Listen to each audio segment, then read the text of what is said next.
ओम नमः सिद्धेभ्य।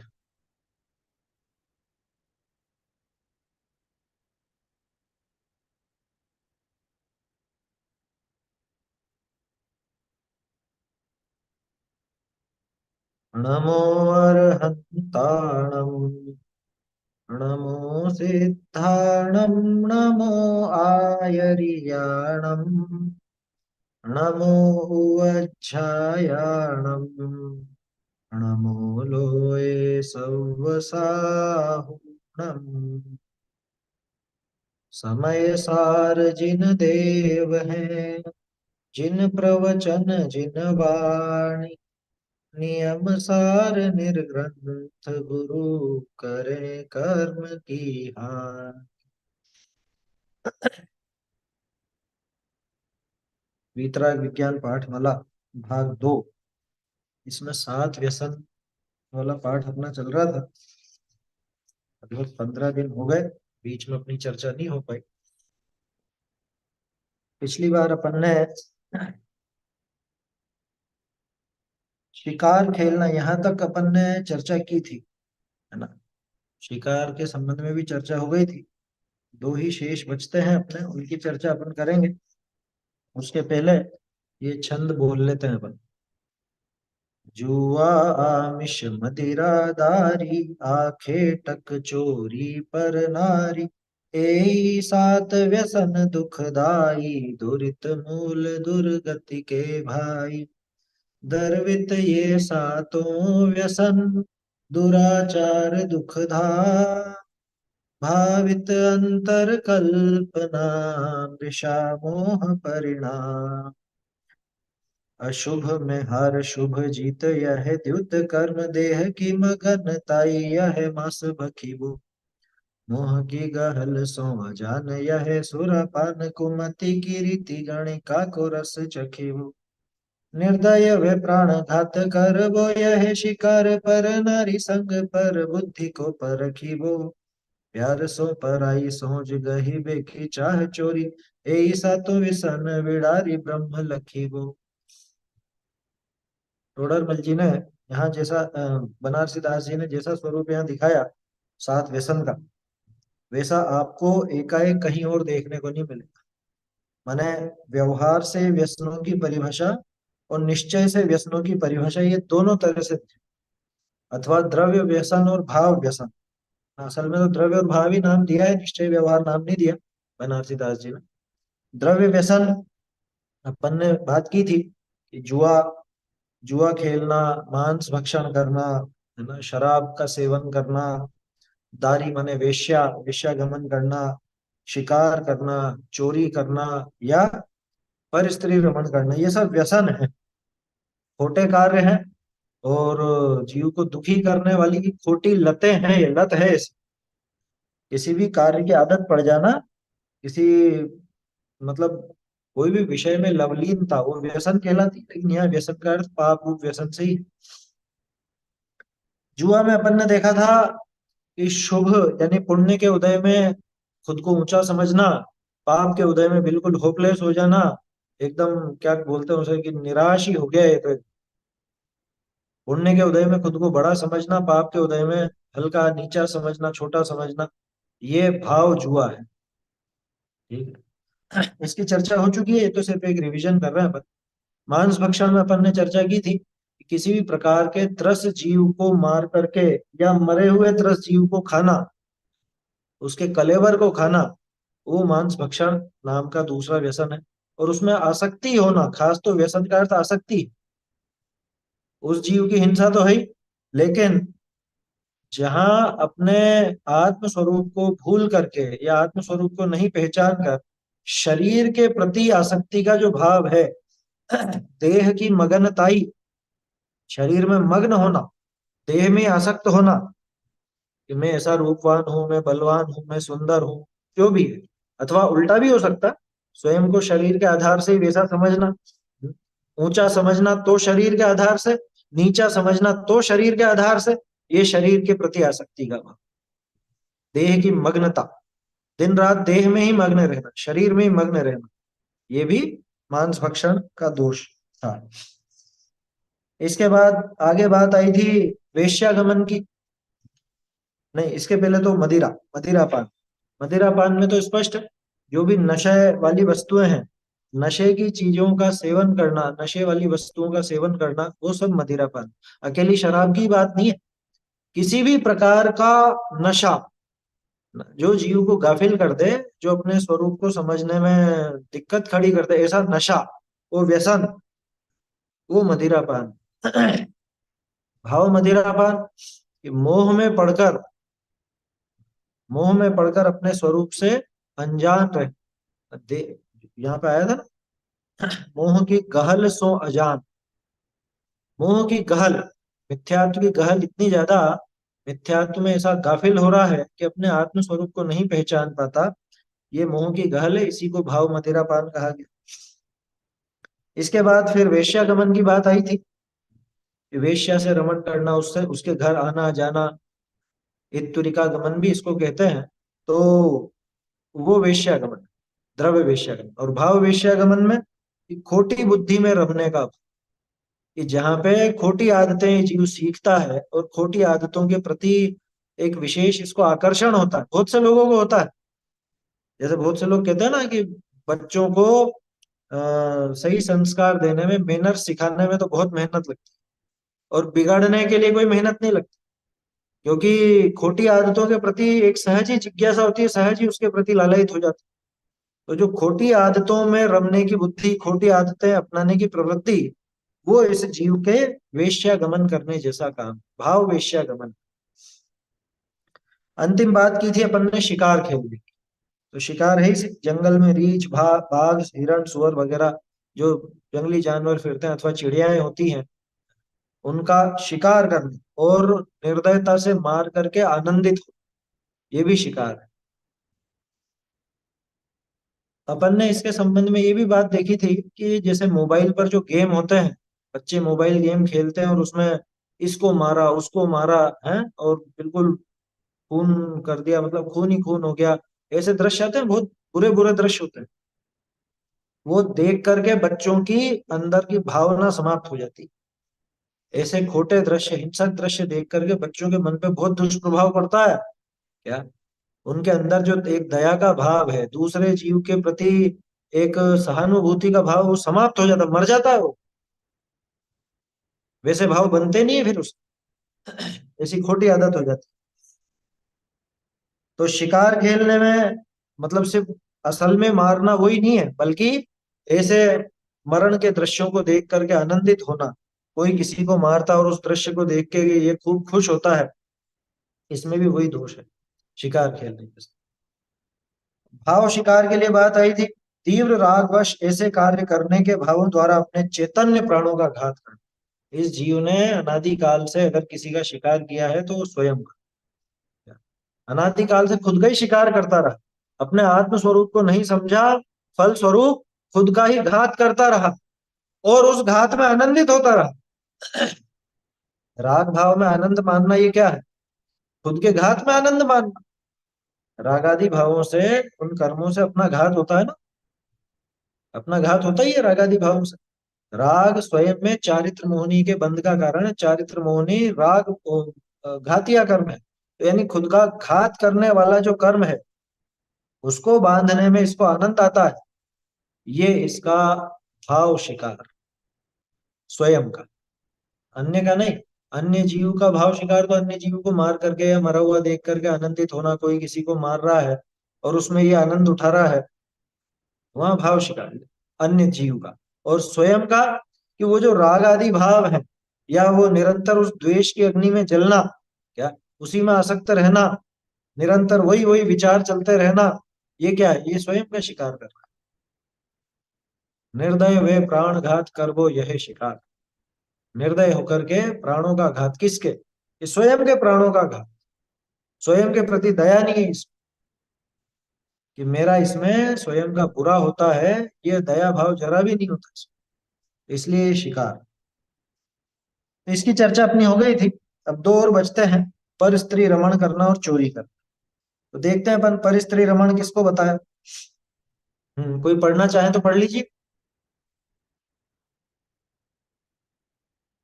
आप में से कोई पढ़ना चाहते हो तो रेज हैंड कीजिए, स्क्रीन पर भी है, पढ़ सकते हैं।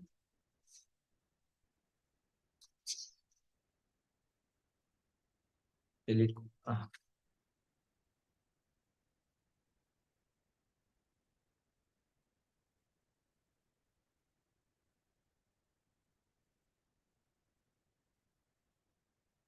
पढ़िए।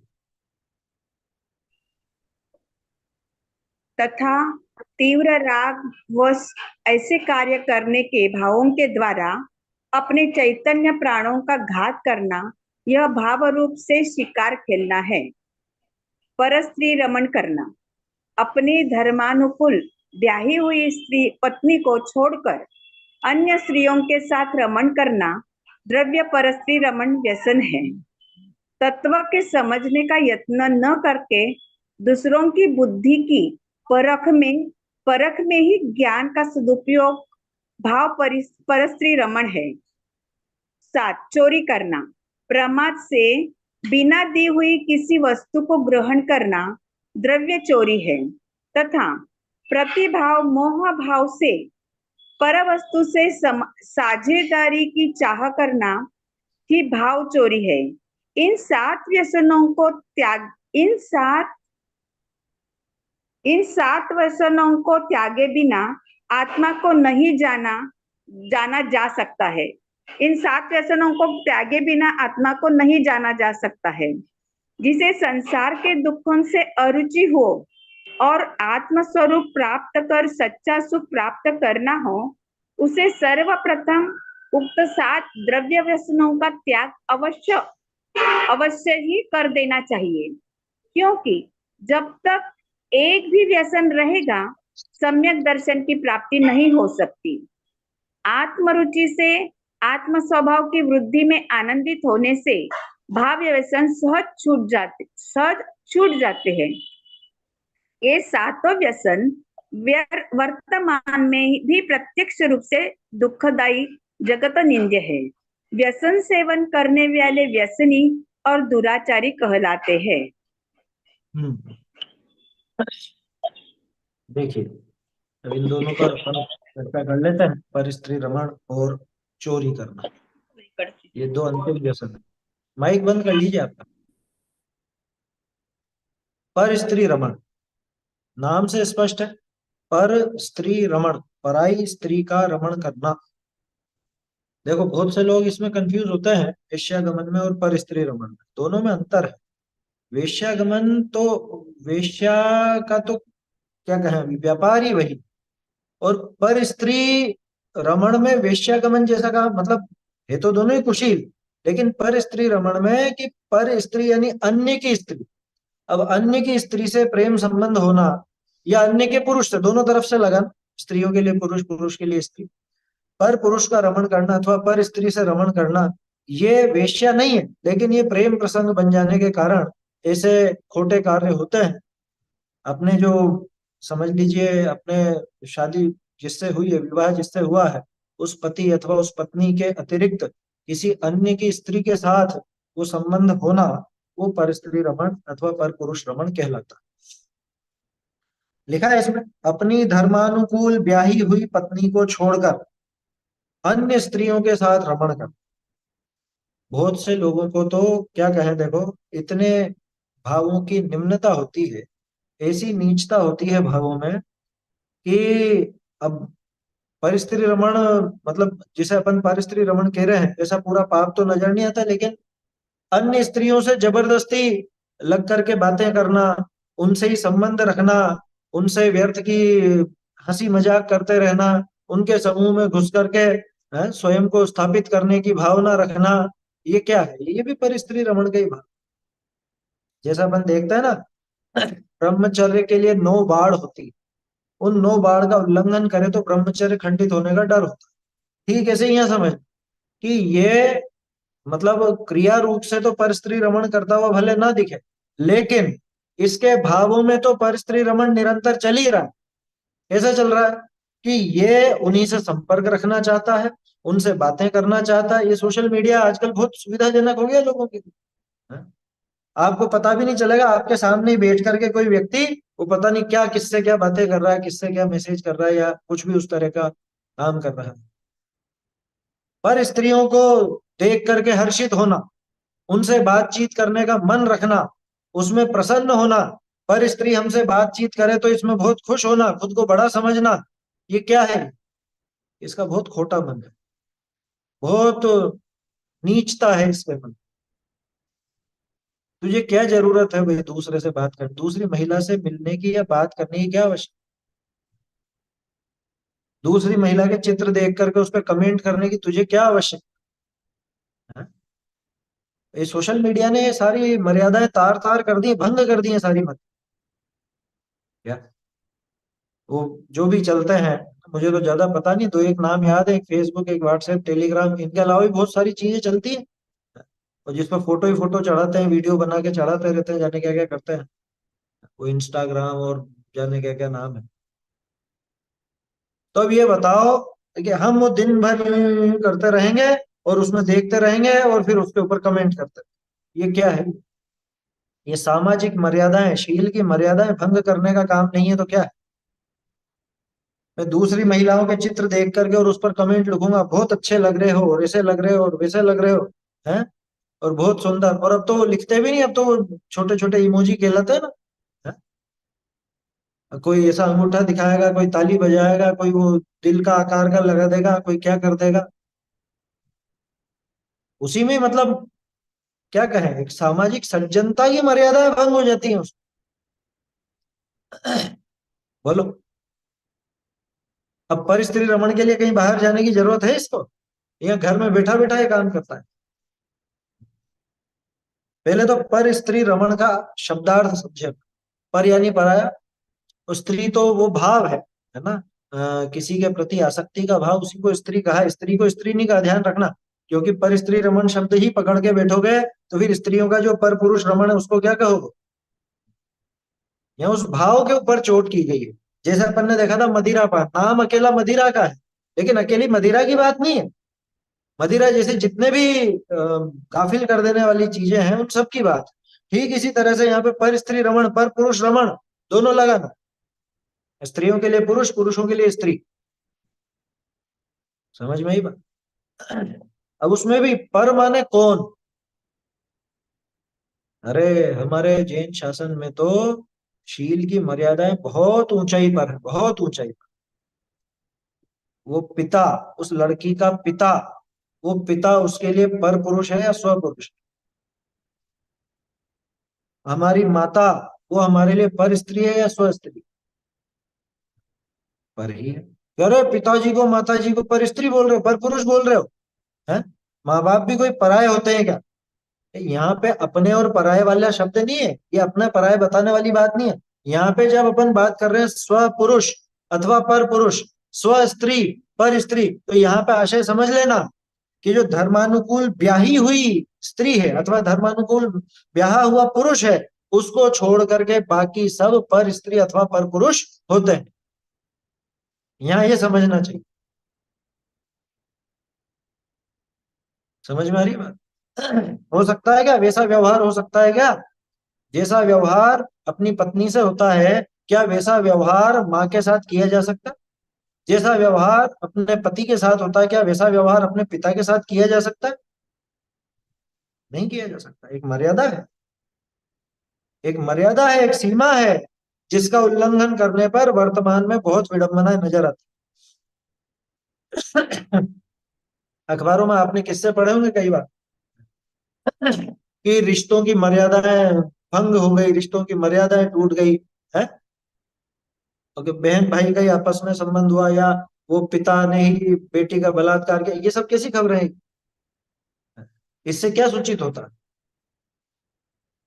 इससे यही पता चलता है कि बहुत समझ करके और संभल करके चलना चाहिए, अपने को अपनी मर्यादाएं पहचाननी चाहिए कि किसमें पर स्त्री रमण का, पर पुरुष रमण का दोष लगता है, किसमें हमारी शील की मर्यादाएं भंग होती हैं। ऐसे कार्यों से दूर ही रहना चाहिए। अब वो अपने जवान बेटे के साथ 15 साल का, 16 साल का, 17 18, अरे 20 22 साल का भी हो, उसके साथ क्या वो जिस तरह से अपने पति के साथ फोटो खिंचाती है, क्या उस तरह से उसके साथ फोटो खिंचा सकती है? कुछ समय पहले ऐसी भी खबरें सुनने को मिली थी, आजकल ये नया फैशन चला है, वो माँ बेटे ऐसे फोटो खिंचा रहे हैं आपस में कि जैसे प्रेमी प्रेमिका।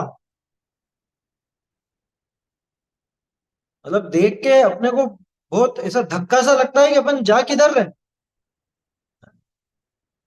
हमारे समाज की, हमारी हमारी बुद्धि की क्या दुर्दशा हो रही है, और इसमें बड़प्पन समझता है,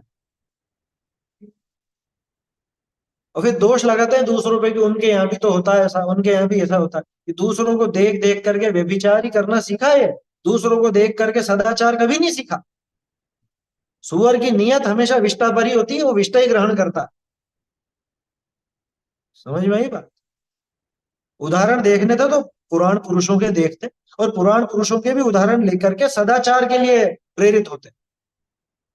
हम तो इतने इतनी खोटी वृत्ति हो गई है कि पुराण पुरुषों के भी उदाहरण लेते हैं तो उनसे क्या सीखते हैं कि अरे भरत बाहुबली में भी तो लड़ाई हुई थी, हम दोनों भाई लड़ रहे हैं तो क्या होता? कि कृष्ण जी ने भी तो रुक्मणी का हरण कर लिया था, तो हमने भगा करके शादी कर ली तो क्या हो? बोलो, कैसे कैसे उदाहरण लेते हैं। अरे महापुरुषों के उदाहरण जीवन में सदाचार के प्रेरक होने चाहिए, विपरीतता के नहीं। हम हमारे व्यभिचार का पोषण करने के लिए, हमारे पाप का पोषण करने के लिए अगर पुराण पुरुषों के उदाहरण लेते हैं तो समझ लेना हमसे नीच वृत्ति वाला और कोई नहीं जगत।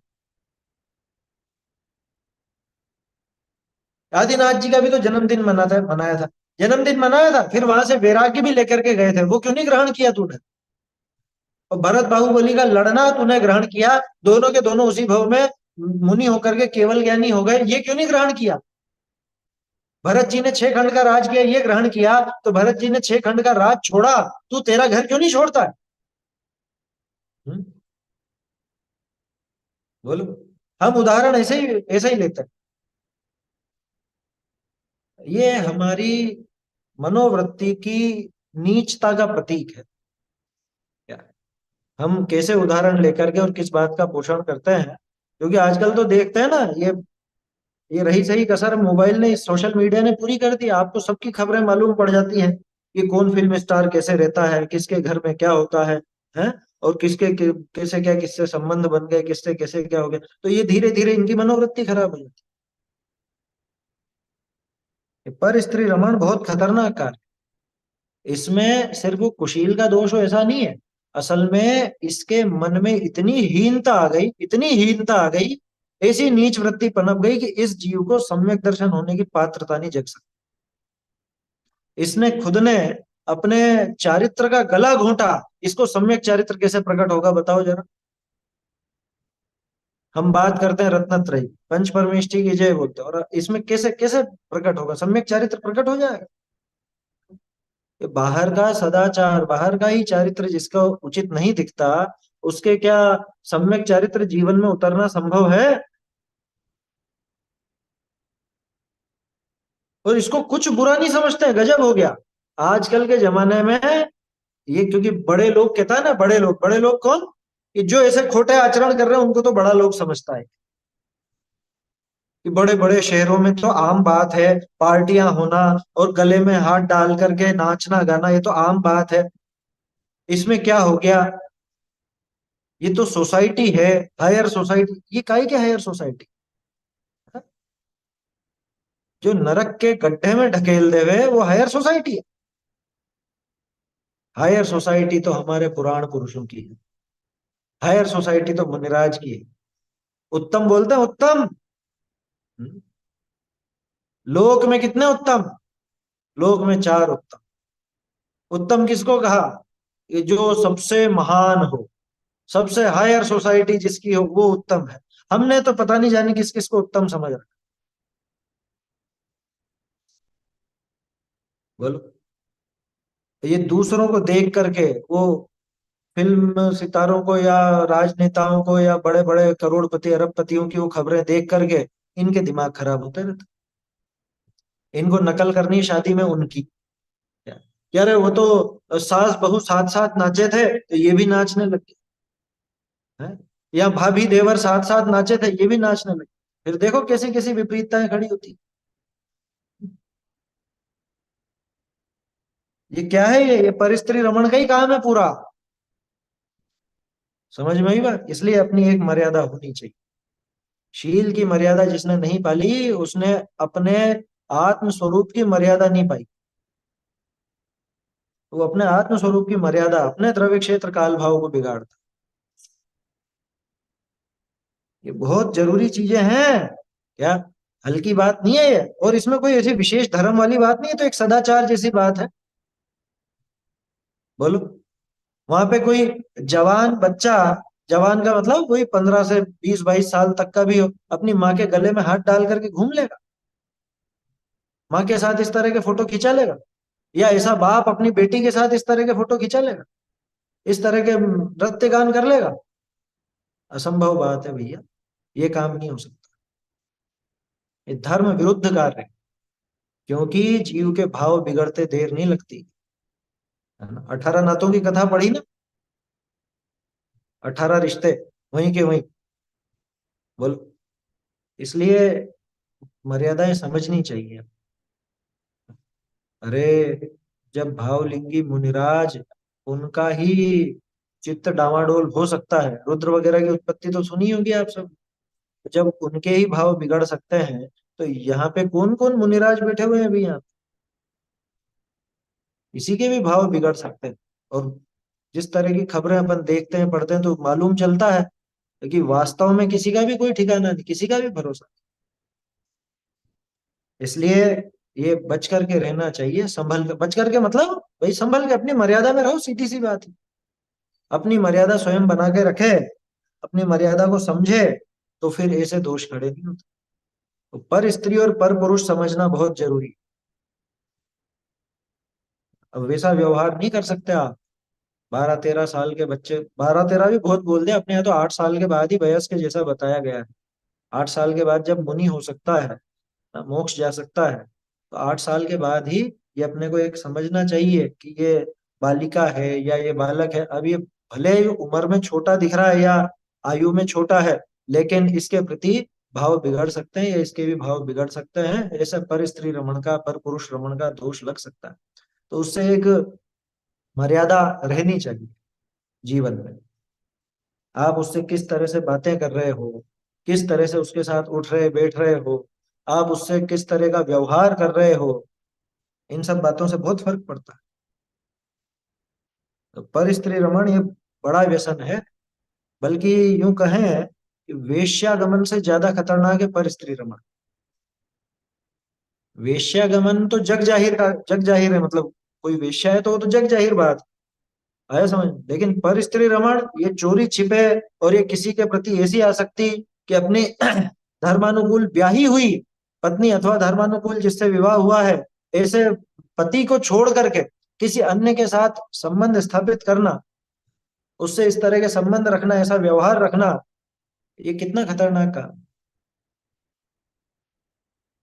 ये समझना चाहिए, क्योंकि ऐसी विपरीतता अपने समाज में बहुत देखने को मिल रही है आजकल। इस चक्कर में बहुत खोटे काम हो जाते हैं, अरे हत्याएं तक हो जाती हैं। ये प्रेम प्रसंगों के चलते जितनी भी हत्याएं हैं, सब पर स्त्री रमण के कारण ही है। आया समझ में? कि वो इसको दूसरा पसंद आ गया, तो अब लेकिन वो पति को बर्दाश्त नहीं हुआ, तो पत्नी की हत्या कर दी, अथवा पत्नी ने उस प्रेमी के साथ मिलकर के पति की हत्या कर दी। बोलो, ऐसे प्रसंग देखेगी नहीं? खूब आते हैं इस तरह के, खूब है, पुराने भी, पुराणों में भी खूब लिखे हुए हैं इस तरह के प्रसंग। तो पर स्त्री रमण बहुत बिगाड़ करने वाला है, धन का, संपत्ति का, रिश्तों का। अपने सबसे बड़ी बात तो अपने मन को ऐसा बिगाड़ देता है कि इसमें फिर सम्यक्ता की बात नहीं उतर पाती, सम्यक दर्शन की बात नहीं उतर पाती। कैसे उतरे बताओ? जिसको अभी, मतलब क्या कहें, जो सामाजिक मर्यादा से भी विरुद्ध है, ऐसा कार्य रुचता हो, उसको आत्मा की बात कैसे रुचेगी? क्योंकि मन में एक शंका तो हमेशा बनी ही रही, चोरी कर, चोरी छिपे होता है ये काम तो। पर स्त्री रमण तो चोरी छिपे होने वाला कार्य है, पर पुरुष रमण चोरी छिपे ही होता है, खुल करके नहीं होता कभी। आया समझ में? कि किसी को पता नहीं चल जाए हमारे संबंध के बारे में, हमारे इस प्रेम प्रसंग के बारे में किसी को पता नहीं चल जाए, होता है ना ऐसा दिमाग। वो खटका हमेशा बना रहता है उसको, हमेशा। तो ऐसा सशंक जीव कभी सम्यक दर्शन का उपाय कर सकेगा? नहीं कर सकता। समझ में ही बात? अरे पुराण के पुराण भरे पड़े हैं पर स्त्री रमण के कारण होने वाली दशाओं के बारे में। रावण की स्थिति किस वजह से बिगड़ी, बताओ? हालांकि नियोग है कि प्रतिनारायण मर करके नरक में जाता है, लेकिन फिर भी किसी से भी पूछ लो कि रावण नरक क्यों गया, एक ही जवाब आएगा, सीता हरण किया। और आचार्यों ने भी लिखा, वो शैली है प्रथमा नियोग की। क्या आचार्य देव भी लिख देते हैं कि पर स्त्री हरण किया उसने, पर स्त्री से रमण करने का भाव था, जबकि वो तो बाद में सुधर भी गया था। क्या रावण को बाद में अपनी गलती महसूस भी हुई थी और सुधर भी गया था। वो मान कषाय जरूर थी उसको कि जीत करके लौटाऊंगा, ऐसे नहीं लौटा। जाता तो नरक में ही वो, नहीं होता तो भी नरक में ही जाता, लेकिन फिर भी ये अपने को देखना चाहिए कि ये इससे उसकी दुर्गति का एक बड़ा कारण मिल गया, दुर्दशा होने का बड़ा कारण मिल गया। घर वाले साथ छोड़ गए, भाई ने साथ छोड़ दिया, आया समझ में? पत्नी ने, बच्चों ने, वो सब समझा रहे हैं उसको। और पर स्त्री रमण अथवा पर पुरुष रमण के चक्कर में वर्तमान में आप देखो कितने लोग बर्बाद हो गए, कितने ही लोग बर्बाद हो जाते हैं। रुपया पैसा तो लुटाते ही लुटाते हैं, इसके अलावा भी बहुत विपरीतताएं खड़ी हो जाती है, आया समझ? इसलिए दूसरी महिलाओं से, दूसरे पुरुषों से, मतलब जो अपने धर्मानुकूल ब्याहे हुए नहीं है, उनसे तो एक सीमित मर्यादा में ही व्यवहार होना चाहिए। अगर हो तो रिश्तेदारी हो तो उसकी भी एक मर्यादा रहे, वो अपने परिवार के ही हो लेकिन एक मर्यादा उसकी बनी रहे। अथवा कुछ ऐसा जरूरी काम भी आ पड़ा या उससे कुछ काम भी है तो वो एक मर्यादित बातचीत हो। लोक मर्यादा, धर्म मर्यादा, अपने आत्म स्वरूप की मर्यादा के अनुसार उसके अनुकूल ही वो चर्चा, वो प्रसंग, वो जो भी उससे संबंध है वो उस तरह का होना चाहिए, उससे आगे बढ़ करके नहीं। वो जो शील की नो बाड़ बताई जाती है ना, मुझे उसकी बहुत महिमा आती है। वो इसीलिए है, नो बाड़ माने क्या, नो बाउंड्री। बाउंड्रियां हैं वो, कि अगर इसने ये सीमाएं बनाए रखी तो ये सुरक्षित रहे, अगर इसने ये सीमाएं भंग की, अगर इसने ये बाउंड्री क्रॉस की तो गड़बड़ हो जाए। जैसे वो सीता जी का प्रसंग है ना, और लक्ष्मण रेखा क्रॉस करते ही सब गड़बड़ हो गई। आया समझ? वो अन्य मत में है वैसे, लक्ष्मण रेखा वाली बात अपने यहाँ पे नहीं आती कि वो रेखा खींच रखी थी और उसके आगे नहीं जा सकता था, वो नहीं है बात। वो अन्य मत में आती, वो तो एक उदाहरण के लिए कि भाई वो रेखा उल्लंघी ना, वो बाउंड्री पार करते ही दोष खड़े होते, ऐसा समझ। तो अपनी धर्मानुकूल ब्याही हुई पत्नी को छोड़कर अन्य स्त्रियों के साथ रमण करना द्रव्य पर स्त्री रमण व्यसन है। बाबूजी तो बहुत इस मामले में सख्त थे। सख्त क्या थे, बिल्कुल सही बात कहते थे। ब्रह्मचर्य की मर्यादाओं को बनाए रखने का बहुत वो निवेदन करते थे और समझाते थे लोग। कार्यक्रमों में उनको बिल्कुल बर्दाश्त नहीं था कि महिलाएं स्टेज पर नाचें या महिलाएं कुछ कार्यक्रम करें और पुरुष देख करके तालियां बजाएं। ये जैन धर्म के दृश्य नहीं है क्या? ये पुरुष तो वाह वाह कर रहे हैं और इधर महिला नाच रही, या वो पुरुष नाच रहा है और महिलाएं तालियां बजा रही है, वाह वाह कर रही। ये दृश्य शील के दृश्य नहीं है, आया समझ में? अपने तो बहुत कायदे की बातें थी। अपनी धर्मानुकूल ब्याही हुई पत्नी को छोड़कर अन्य स्त्रियों के साथ रमण करना द्रव्य पर स्त्री रमण व्यसन। अरे चक्रवर्ती के 96,000 रानियां होती है ना, पर 96,000 से अतिरिक्त या जिन जिन से भी उनका विवाह हुआ है, उससे अतिरिक्त किसी को भी ऐसे विषय आसक्ति के भाव से देखते तक नहीं। कोई कहेगा कि इतनी सारी है, देखने की फुर्सत कहाँ है फिर, है? अरे भाई, इतनी हो कि उतनी हो उससे फर्क नहीं पड़ता। फर्क इससे पड़ता है कि आपने धर्मानुकूल रूप से उसको ब्याह नहीं है ना, माने उससे विवाह का संबंध नहीं बना है ना, तो उसके प्रति मन में आसक्ति का भाव कैसे, मन में वो आसक्ति का भाव कैसे हो? जो धर्मानुकूल ब्याही हुई स्त्री हो अथवा पुरुष हो, उसके अलावा किसी अन्य के प्रति वैसा भाव होना, अन्य के प्रति वैसा प्रेम भाव, आसक्ति का भाव होना, ये वास्तव में खुद को बहुत क्या कहें, पाप में ढकेलने वाला भाव। ऐसा है पर स्त्री रमण करना। ये तो द्रव्य पर स्त्री रमण की बात की अपन ने, जिसकी मर्यादाएं बहुत है, इसकी भी बहुत मर्यादा है। अब भाव पर स्त्री रमण कैसा, कि तत्व को समझने का यत्न न करके दूसरों की बुद्धि की परख में ही ज्ञान का सदुपयोग मानना, वह भाव पर स्त्री रमण है। क्या था वो, पर नारी संग पर बुद्धि को परखी को, ऐसा लिखा था ना। पर नारी तो खैर है ही सही पर स्त्री रमण में, लेकिन दूसरे की बुद्धि को परखना, दूसरे की बुद्धि को परखना कैसा, जैसे बहुत से लोग दूसरों को कि देखें इसको आता है कि नहीं आता, देखें क्या करता है, अभी देखना मजा आएगा, इसको मालूम नहीं निकलेगी।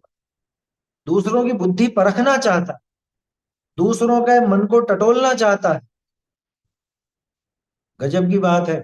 मना परे ज्ञान मुनिराज को होता है, भावलिंगी मुनिराज को, और वो उसका उपयोग करते तक नहीं। कभी कभार कर ले में कुछ विशेष कारण बने, कुछ ऐसी बात हो तो, लेकिन उनको ऐसा भाव ही नहीं आता कि दूसरा क्या सोच रहा है देखो तो सही। उनको ये भाव नहीं। और हमें हमें तो मौका मिले तो हम तो, ये मेरे बारे में क्या सोच रहा है, ये क्या सोचता है, ये क्या सोचती है, बोलो कितना रहता है दिमाग में, करते रहते हैं ना। वो आजकल क्या, ये ऑनलाइन इस पे सोशल मीडिया पे ही पीछा किया जाता है। उसको स्टोकिंग कहते हैं, स्टोकिंग। क्या, ये स्टोक कर रहा है, स्टोक कर रहा है माने कि ये उसके पीछे लगाओ कि ये क्या करता है इस समय, या क्या करती है, या ये कहाँ जाता है कहाँ जाती है, ये क्या खरीदता है, क्या ओढ़ता पहनता है, कैसा खाता है, कैसा पीता है, कहाँ रहता है, उसकी एक एक खबर पर नजर रखता है, एक एक क्रिया पर नजर रखता है। बोलो, ये किससे मिलता है, किससे बातचीत करता है, क्या बातचीत करता है, ये सब नहीं होता दिमाग। ये दूसरे की बुद्धि को परखना, दूसरे की बुद्धि को परखना। देखो एक तो ये है कि खुद की, जैसे माता पिता है, अब वो अपने बच्चे गलत लाइन पर तो नहीं है इसलिए जानकारी तो रखें, वो उनको सदाचारी बनाए रखने के भाव से, है ना। वहां विपरीत भाव नहीं है इसलिए वो दोष नहीं है, ध्यान रखना। ये तो अभी कोई सोचे कि माँ बाप भी तो अपने बच्चों की सब खैर खबर रखते हैं, कि कहाँ जा रहा है, किससे मिलता है, कौन इसके दोस्त हैं, तो वो तो रखेंगे। वो किस लिए, कि ये बिगड़ नहीं जाए, ये खोटे रास्ते पर ना लगे इसलिए, तो उसमें दोष नहीं है। दोष कहाँ है, कि जहां किसी के प्रति आसक्ति पूर्वक, जैसे कोई लड़का किसी लड़की के पीछे पड़ जाए, या कोई लड़की किसी लड़के के बारे में ये विचार करती रहे, है ना, उसकी बात है कि देखें ये क्या क्या करता है, कहाँ जाता है। सोशल मीडिया पे तो पता नहीं जाने क्या क्या होता है, कितना वो ऑनलाइन, कि इसने पहले ये वाली इस साइट पर गया, इसने ये काम किया, इसने ये किया ये किया। हैकिंग बोलते हैं, हैकिंग आजकल जैसे, है, ऐसे ये हैकिंग करना चाहता है। हैकिंग तो नहीं कहना चाहिए, हैकिंग में तो वो खुद के कंट्रोल में लेना हो गया। ट्रैकिंग है ये तो, है? ये ट्रैक कर रहा है कि कहाँ जाता है क्या करता है, जासूसी टाइप, जासूसी की तरह से। तो वो दूसरे की बुद्धि की परख, अब इसको अपन इधर लगाए, देखें इसको आता है कि नहीं आता है। दूसरों के सामने अभी इससे पूछेंगे, और इसको नहीं मालूम रहेगा, ये नहीं बता पाएगा, ये दूसरों की बुद्धि की परख का जो भाव है, ये भी पर स्त्री रमण। पर स्त्री रमण वैसे ही पर बुद्धि रमण, दूसरे की बुद्धि में रम रहा है। अब उससे इसको क्या हासिल होगा बताओ जरा। अब आप कह सकते हो कि अध्यापक भी तो पूछता है विद्यार्थी से, हैं? परीक्षाएं जो ली जाती हैं वो क्या है, परीक्षा इसीलिए तो होती है कि कितना समझ पाया, इसकी बुद्धि में कितना आया कितना नहीं आया। ये क्या है, तो भाई वही बात है वहां अभिप्राय में, कि वो उसको सिखाना चाहता, वो उसे सिखाना चाहता है, इसलिए वो ये जानना चाहता है इसको कहाँ पे दिक्कत है, इसको कितना आया समझ में कितना नहीं आया, ये जांचने के लिए परीक्षा ली जाती है। नीचा दिखाने का अभिप्राय थोड़ी ना है वहां पर।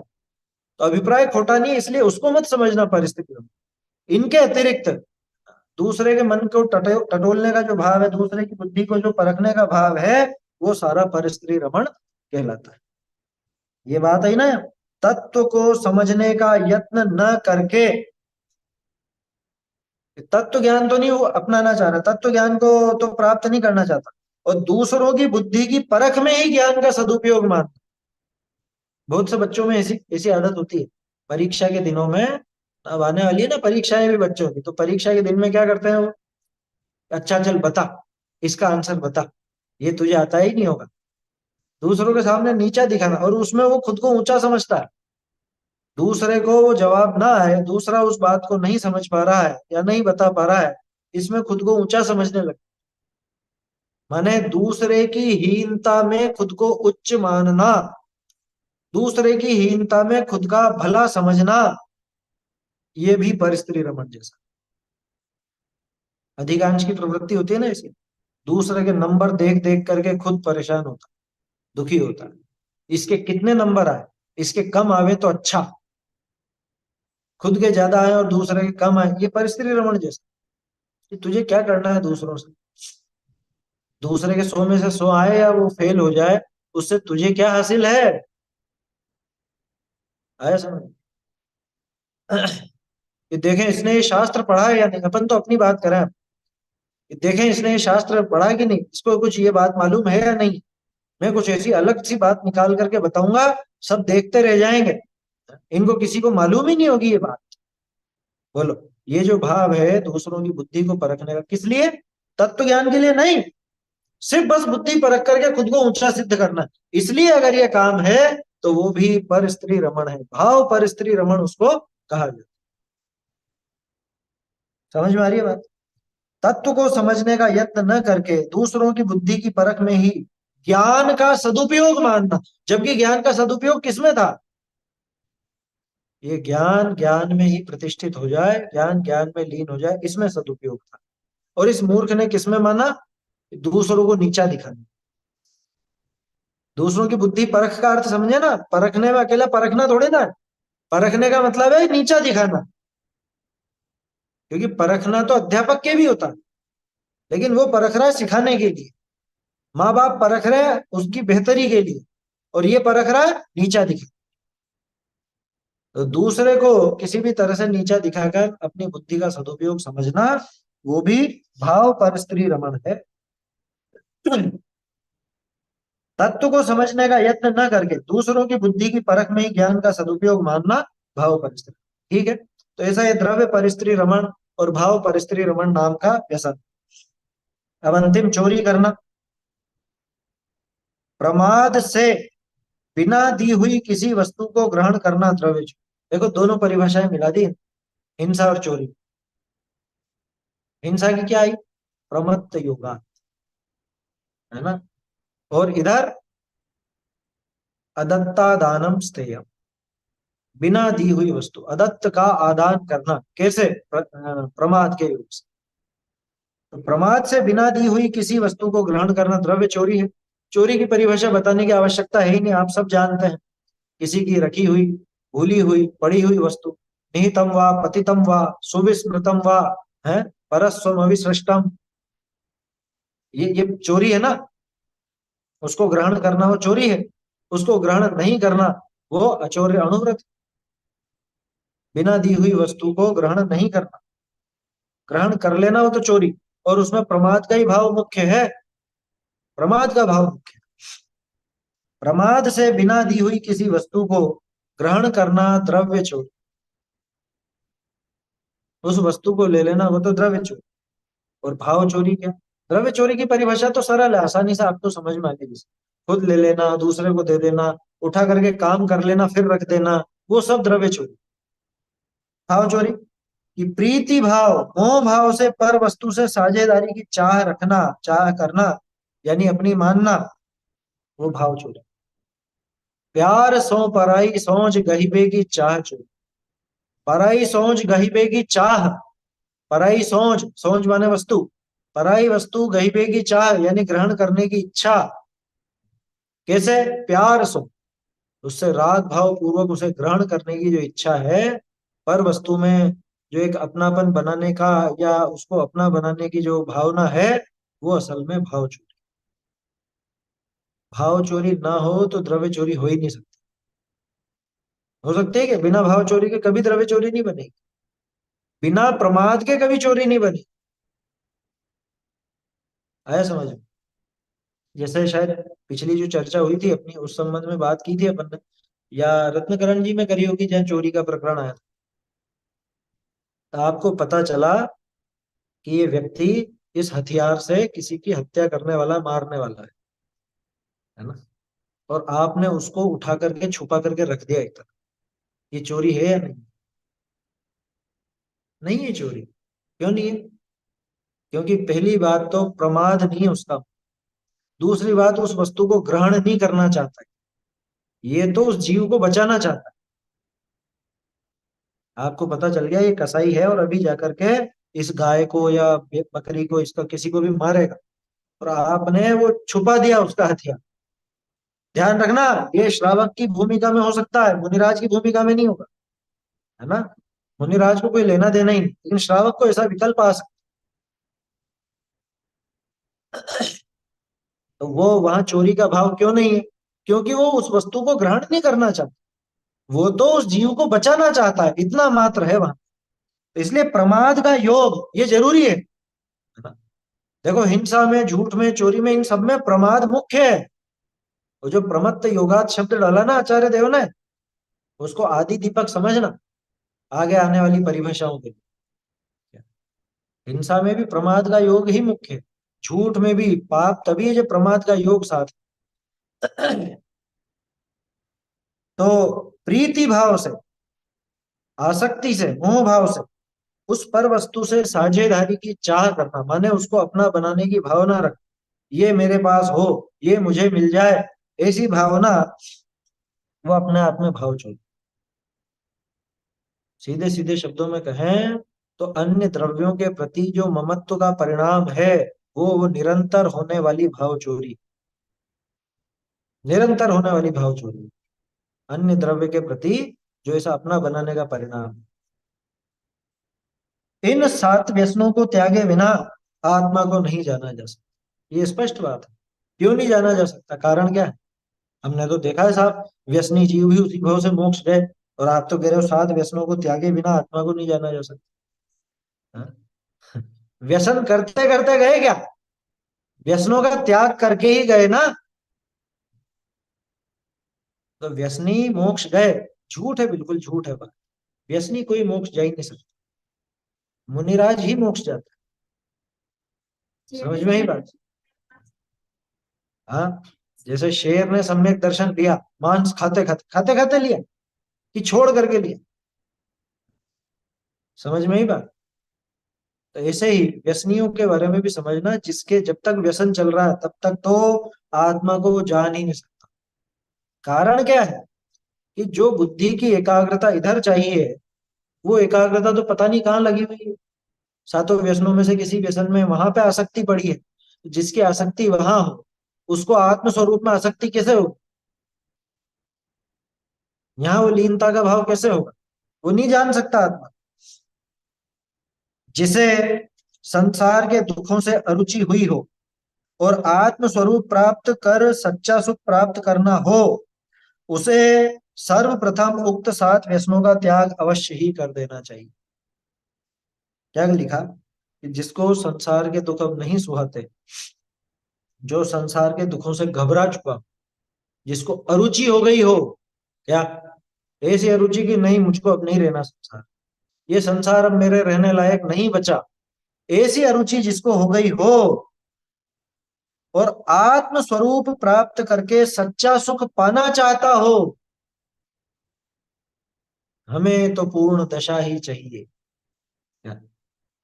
जिसको ये भावना हुई हो कि अब मुझे और कुछ नहीं चाहिए, मुझे तो सच्चा सुख ही चाहिए, संसार में भटकते भटकते अनादिकाल बीत गया, यह संसार से मैं सुख नहीं ले पाया, संसार में मुझे सुख की प्राप्ति नहीं हुई, जिसको अब यहाँ संसार में भला नहीं लगता, सबसे पहले क्या करे?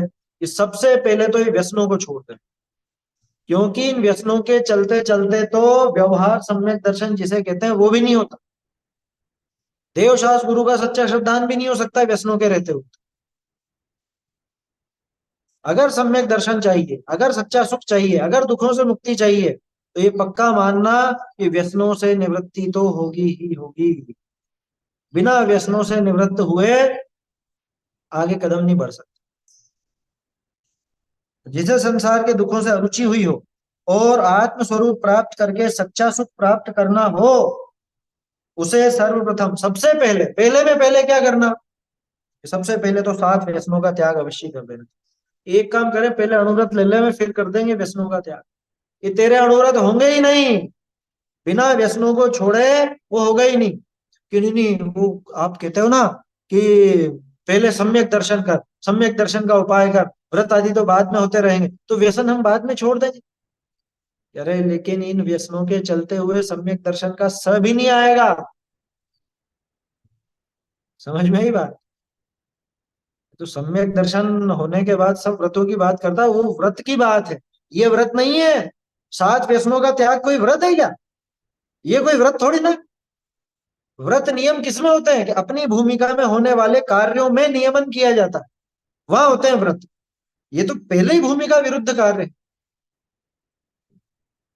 7 व्यसनों का त्याग नाम का कोई व्रत नहीं है क्या? 7 व्यसनों के त्याग नाम का कोई व्रत नियम है क्या? कोई नियम नहीं है, तो सदाचार की बात है। ये तो सम्यक दर्शन की पूर्व भूमिका की तैयारी के भी पहले की चीज है। सम्यक दर्शन के लिए जो भूमिका तैयार होगी ना, ये तो उसके भी पहले की चीज है। क्या कहा? जिसे आत्म स्वरूप प्राप्त कर सच्चा सुख प्राप्त करना हो, उसे सर्वप्रथम उक्त 7 व्यसनों का त्याग अवश्य ही कर देना चाहिए, क्योंकि जब तक एक भी व्यसन रहेगा, सम्यक दर्शन की प्राप्ति नहीं हो सकती। क्यों? क्योंकि सम्यक दर्शन के लिए बुद्धि की एकाग्रता चाहिए, बुद्धि की पूर्ण आसक्ति चाहिए आत्मा की तरफ, और इसकी आसक्ति तो दूसरे काम में लगी हुई है। बोलो कैसे वो आत्मा को जाने? आप एक प्रैक्टिकल कल्पना करो, जिसको वो बीड़ी वगैरह कुछ पीने की तलब हो, गुटखा खाने की तलब हो, अब सुबह से उससे आत्मा की बात की जाए, कर सकेगा? कह रहे नहीं, पहले तो ये लाओ जो माथा हल्का हो। पहले तो जो भी उसका व्यसन रहता है, उस व्यसन की आवश्यकता सबसे पहले चाहिए उसको, उसकी पूर्ति करना चाहेगा सबसे पहले। क्या आत्मा की बात अभी सुनूंगा थोड़ी देर से, पहले तो मेरा सिर घूमने लग गया, जर्दा नहीं खाऊंगा तो सिर मिटेगा नहीं मेरा, या वो शराब नहीं पीऊंगा या सिगरेट नहीं पीऊंगा तब तक दिमाग स्थिर नहीं होगा। तो बोलो, जिसको कोई भी बात समझने बूझने के लिए उस व्यसन की आवश्यकता पड़ती हो, उस लत की आवश्यकता हो, वो कैसे आत्म स्वरूप को समझेगा? आत्म स्वरूप मालूम किसको पकड़ में आता? उसे पकड़ में आता है जिसको जगत की किसी वस्तु की परवाह नहीं बची। मुझे कुछ लेना देना नहीं। ये मिल जाए तो ठीक, नहीं मिले तो ठीक, कोई फर्क नहीं पड़ रहा। व्यसन में हो सकता है ऐसा? व्यसनी जीव को ऐसा नहीं हो सकता कि नहीं इसके बिना तो मेरा काम ही नहीं चलेगा। व्यसनी तो ऐसा हो जाता है। अब उसको जब दूसरी चीज चाहिए तो आत्मा कैसा आएगा? आत्मा ऐसा राजा है कि जो अकेला बैठता है कुर्सी पर, उसके लिए वो आसन खाली चाहिए, और श्रद्धा का और उस ज्ञान का। अब इस मूर्ख ने वो श्रद्धा और ज्ञान का सिंहासन तो इन व्यसनों को सौंप रखा है।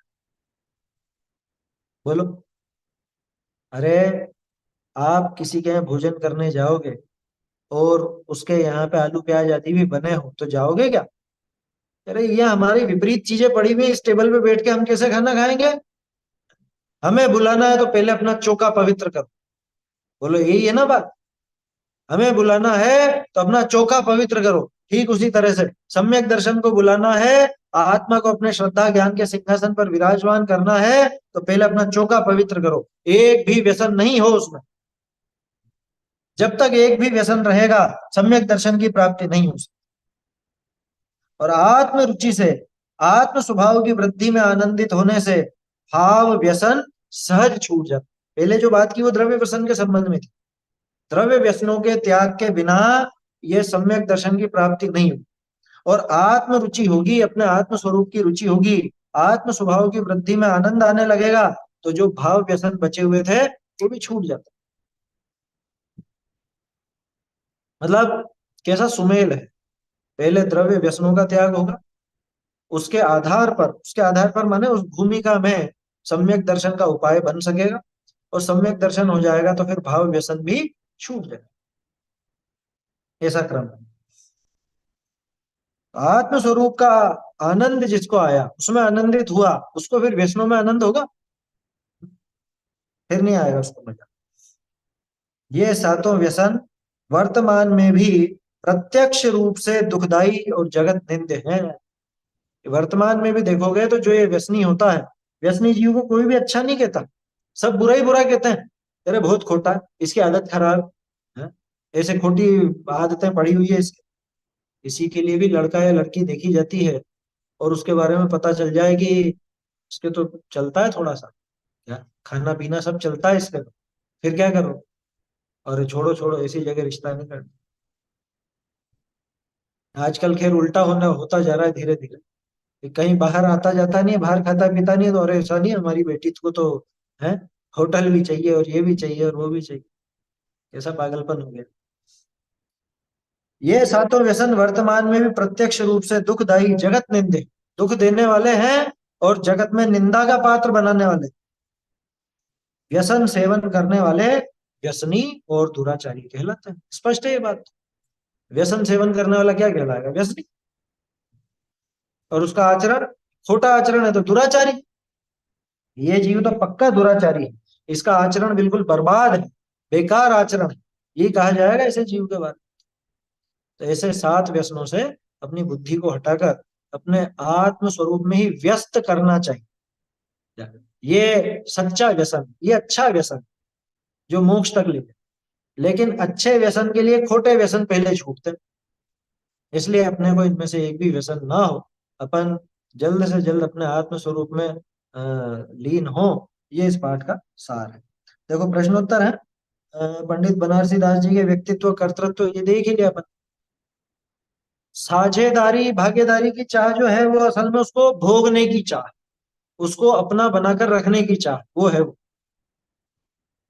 वो हिस्सेदारी नहीं है। बल्कि ये मेरे अंडर में रहे, मैं इसको भोगूं, ये मेरी वस्तु बन के रहे, ऐसा ऐसा भाव है, भोगने की चाह। व्यसन किसे कहते हैं? क्या कहा था?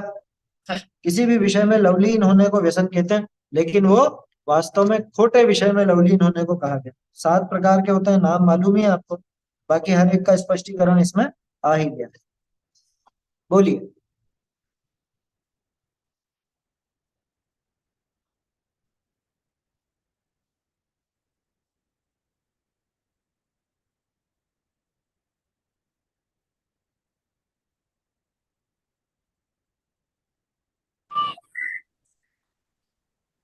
यहाँ पे फिर जो साझेदारी का लिया है, हम्म। जो पर की वस्तु देख के, सपोज बंगला देखा या कुछ घर देखा, हम्म। कुछ गाड़ी अच्छी देखी, या कुछ कुछ भी मतलब संसार की चीज देखी जो हाई अपने को चाहिए, ऐसे ये भाव है, ये भी चोरी में आ गए ना फिर।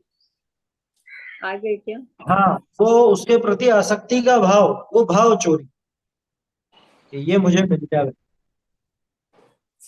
भाव चोरी में मतलब कुल मिला के अन्य वस्तु के प्रति जो एक ममत्व का परिणाम या आसक्ति का परिणाम है, वो इस जीव को हमेशा ही भाव चोरी का काम करता रहता है। यह भाव चोरी वैसा मत समझना, किसी की वस्तु उठाने का जो भाव बनाया, योजना बनाई, वो तो भाव चोरी है ही सही। लेकिन यहाँ तो अध्यात्म की दृष्टि से बात चल रही है ना, तो पर द्रव्यों के प्रति आसक्ति का भाव है, वो अपना आप में ही भाव चोरी, ऐसा समझना चाहिए। चलिए, इस तरह से ये सात व्यसन का पाठ अपना पूरा हो गया। अब अगला पाठ बहुत जोरदार है, अहिंसा एक विवेचन। पुरुषार्थ सिद्धि उपाय के आधार से वो पाठ चलेगा ना, उसकी चर्चा फिर अपन कल से प्रारंभ करेंगे। वैसे तो ये प्रकरण अपना रत्नकरण शौकाचार में भी आ गया है ना, वो 7-8 श्लोक आए थे ना रत्नकरण जी में अहिंसा के प्रकरण में, वही वाला प्रकरण है। इसकी चर्चा फिर कल से देखिए। चैतन्य का स्मरण प्रतिक्षण ही करो रे, भव के अनंत दुख को क्षण में हरो रे, अक्षय अनंत निज सौख्य निधान पाओ, गाओ अरे नित इसी के गीत गाओ, महिमा जिन मत की, महिमा जिन मत की कोई वरन सके बुद्धिवान, महिमा जिन मत की कोई वरन सके बुद्धिवान, काल अनंत भ्रमत जिय जाविन पावत नहीं निज था, काल अनंत भ्रमत जिय जाविन पावत नहीं निज थान। परमानंद धाम भय ते ही, जिनकी नो सरधान महिमा, जिन मत की कोई वर न सके बुद्धिवान। भव मरुथल में ग्रीष्म ऋतु रवि तपत जीव अति प्राण। भव मरुथल में ग्रीष्म ऋतु रवि तपत जीव अति प्राण। ताको यह अति शीतल सुंदर, धारा सदन समान महिमा, जिन मत की कोई वर न सके बुद्धिमान। प्रथम कुमत मन में हम भूल, कीनी नाहि पिछान। प्रथम कुमत मन में हम भूल, कीनी नाहि पिछान। भाग चंद अब या को सेवत, परम पदारथ जान महिमा, जिन मत की कोई वर न सके बुद्धिवान महिमा, जिन मत की कोई वर न सके।